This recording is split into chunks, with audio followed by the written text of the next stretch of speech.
चलिए देखिए, फिर से एक बार आपको समझाते हैं, ध्यान से सुनिएगा। देखो इधर अंजलि, और देखिए आज आपका पहला चैप्टर हम पढ़ा दिए और नजदीक आ जाए छोटो आओ तरफ।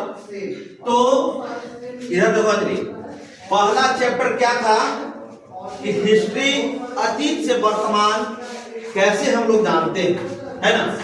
तो सबसे पहले अतीत यानी हमारे पूर्वज कैसे रहते थे, क्या करते थे, हम लोग के पूर्वज कैसे भारत में रहते थे, उसका जानकारी हमको वर्तमान यानी आज मिल रहा है। तो इसको आपको हमने बताया कि 3 स्रोत। सबसे पहले आपको पांडुलिपि। तो पांडुलिपि क्या था कि पांडुलिपि हाथ द्वारा तार के पत्र पे या भोजपत्र पे, ये पत्ता जैसा होता था, उस पे हाथ द्वारा लिखा जाता था राजा महाराजाओं या हमारे पूर्वजों को कथाएं, उसका इतिहास, जिसको हम लोग पांडुलिपि कहते हैं, ठीक है ना।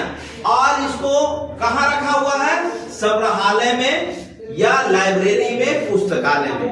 जैसे आपने बताया कि खुदा बख्श लाइब्रेरी कहाँ है, पटना। आपका बिहार के ही आपके बगल पालीगंज में गोपाल नारायण सिंह पुस्तक सार्वजनिक पुस्तकालय कहाँ है, भरतपुरा पालीगंज। तो ये तो हो गया कि हमें अतीत की जानकारी पांडुलिपि से मिलता है। उसके बाद आपको हमने बताया कि हमारे अतीत का जानकारी अभिलेख से मिलता है। दूसरा अभिलेख से।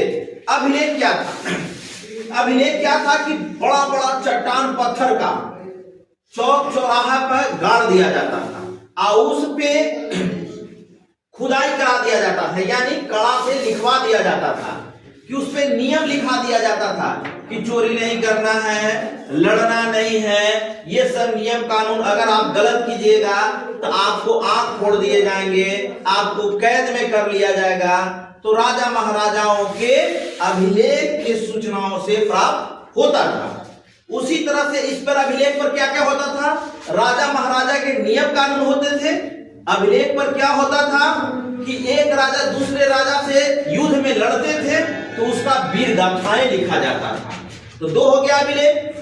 तीसरा पुरातत्व। पुरातत्व क्या है, आओ नदी का जो छोड़ो, पुरातत्व क्या है, ये स्टूडेंट को भी लीजिएगा। पुरातत्व क्या है से समझिए। पुरातत्व होता है कि खुदाई, यानी जमीन के अंदर खुदाई से जो जो चीज मिला है उससे हम अपने अतीत के बारे में जानकारी मिलते हैं, है ना। तो जैसे अभी हमने आपको दिखाया